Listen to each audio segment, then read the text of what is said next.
Materi selanjutnya dari gelombang bunyi adalah tentang intensitas dan taraf intensitas.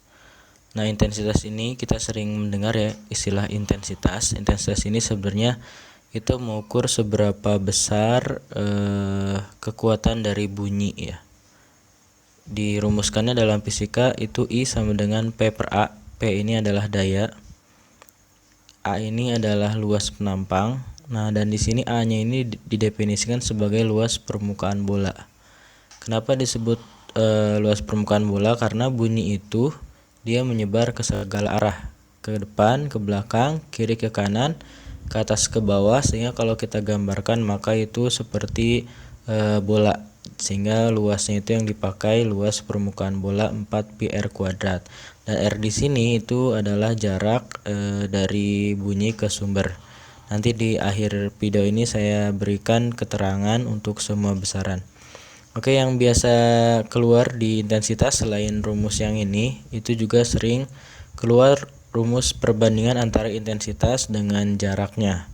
Ini hubungannya I itu sama R itu berbanding terbalik, maka kita akan dapatkan perbandingan I1 per I2 ini sama dengan R2 per R1. Kalau kita bandingkan nanti P sama 4P nya dicoret dan yang di bawah pindah ke atas seperti ini. Oke ya. Kemudian kita bahas taraf intensitas. Taraf intensitas ini juga sebenarnya sama ya, menghitung seberapa kuat suatu sumber bunyi. Nah, tetapi ini kita rubah satuannya menjadi desibel. Jadi tujuan taraf intensitas ini sebenarnya untuk memudahkan penulisan satuan dari yang watt per meter kuadrat, dan angkanya pun jelek-jelek. Biasanya kalau intensitas ini lebih permudah penulisan kekuatan bunyi menggunakan taraf intensitas. Jadi intinya cuma konversi satuan aja sebenarnya di sini ya. Rumus taraf intensitas itu TI sama dengan 10 log I per I0. I-nya adalah intensitas ini. I0 ini adalah intensitas ambang pendengaran manusia. Nilainya itu selalu 10 pangkat min 12 watt per meter kuadrat. Ini kalau misalkan ada satu sumber bunyi, maka taraf intensitasnya seperti ini. Jika sumber bunyinya banyak atau berubah, misalkan dari 1 menjadi 100, ini berubah jumlah sumber. Jumlah sumber kita simbolkan dengan N, maka rumusnya menjadi TI2. Ini taraf intensitas jumlah yang kedua. Kemudian TI1 taraf intensitas jumlah yang pertama ditambah 10 log N2 per N1. N2 adalah jumlah yang kedua, N1 jumlah yang pertama.